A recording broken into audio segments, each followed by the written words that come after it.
Okay, so we are back again with an inbox review, and this time we got the 15cm Panzerwerfer 42 auf sWS in 1/35 scale from Italeri. Lovely box art there. Figures not included, it's a very important thing. So let's have a look in the box. So we've got all the sprues together in one bag. We've got a nice set of decals there, which we'll get to in a moment. And we've got the instructions, so let's have a look at those. Simple stuff here. This is a slightly older kit from Italeri that's had a rebox, and we've got two main sprues and then two sprues with the wheels and the link and length tracks, sorry, which is a nice touch, adds to this. So first off, there's plenty going on here. We've got the what would that be? Torsion bars? Not really, but it's the bits inside that let the axles go through. So building all of those up as we run through there, getting the two whole sides together, or sides of the chassis, and then the floor plate as well. And then down here we've got sprocket, idler, wheels, a few boxes, and I don't know what that is, H, but there we go, we're putting that together. Then we get all of the wheels on and the actual swing arm, as well as looks like a fuel tank at the back and some of the working parts for drivetrain there. Not sure what these three bits are, but there we go. Then we've got the link and length tracks going on. So we've got one big length for the top and the bottom row, and then we start getting into the interlink lengths, which are one link, and then it looks like the joins there where the bar goes. So it actually looks slightly more complicated than just sliding two bits of track together. Then we get the other side on, get that done, and then we're on to the bits up the front for the steering wheels, the steering columns and the front wheels. Then we've got two-piece wheels going on with the tyre tread. Few more bits up there at the front. There's plenty of detail here along the actual chassis, and it looks like then we've even got workable bits here because we're trying to melt something instead of gluing it with a screwdriver. Is that what that means? Yeah, rivet hot. So there we go.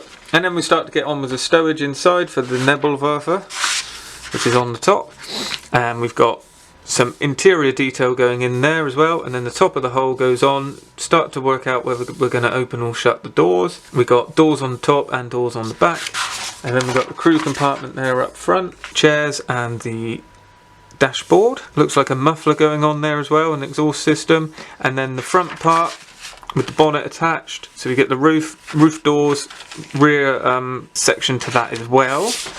There's plenty going on here for, you know, relatively simple couple of sprues. Then we actually build the Panzerwerfer, which is in two halves, and then we've got the rockets as well, which actually have some decals.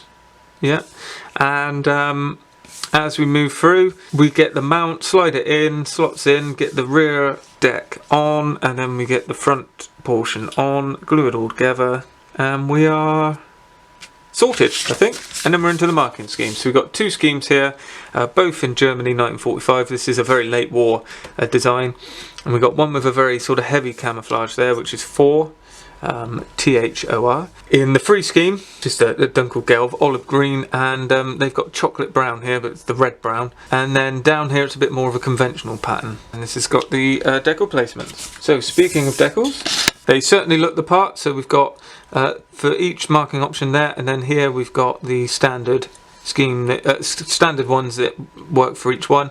These look like the parts that go on to the actual rockets. All looks very good there. What we have here are two large sprues and two small ones. So let's have a look. So first off, we've got the two sprues, which are the wheels and the tracks.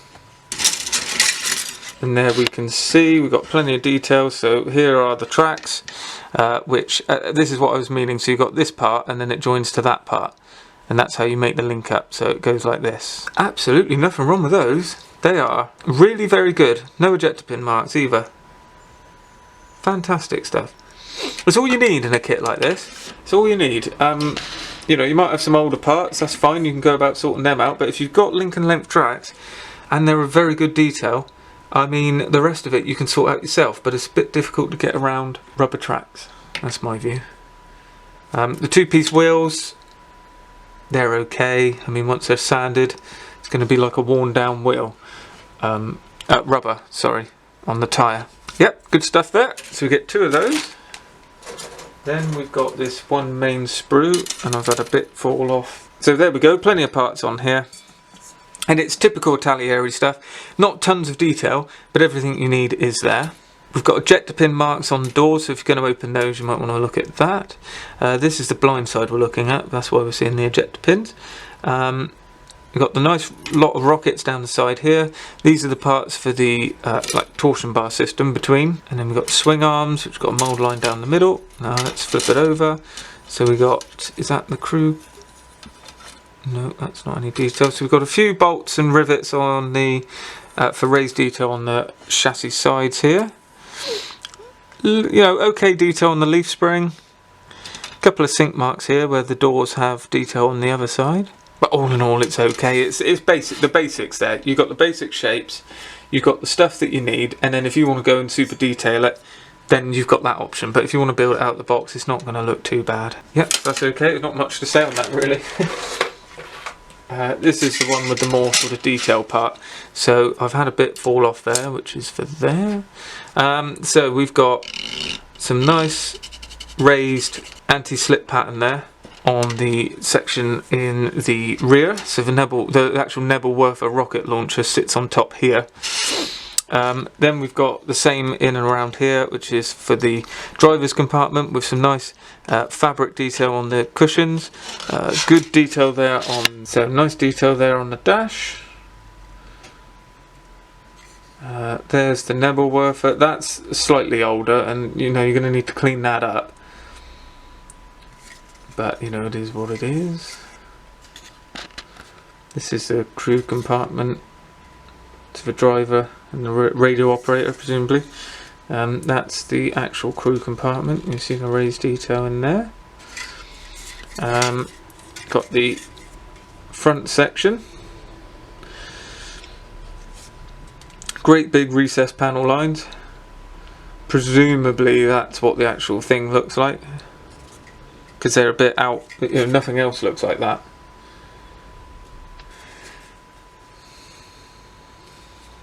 But that's alright. Some raised bolt detail and weld seams around there. Yeah, I mean, it's all there. It's all there. Well, there we go. That is the Italeri 15cm Panzerwerfer 42 auf sWS. The main concern here for me would be the actual Panzerwerfer, which was always the issue with the older. There's another version of a different type one. Yeah, the best way to do it would be actually to cut these tubes off and maybe use some brass tube and get all that together. But you might be able to sand it smooth as well. I don't know. It's might have a think of that when I get to this one. But nevertheless, interesting kit. Nice. Nice release, good to have the Lincoln length tracks, and it's nice to see this kit around. It's an unusual vehicle. It's a nice one for late war guys who, you know, they basically get knocked about and look a bit rough, so it's nice for the weathering and painting options. And you see this is quite a heavy scheme on here, whereas these are the two schemes actually, whereas that's more of a traditional scheme. So there we go. Let me know your comments below. Thanks for staying tuned, and I'll see you in the next video.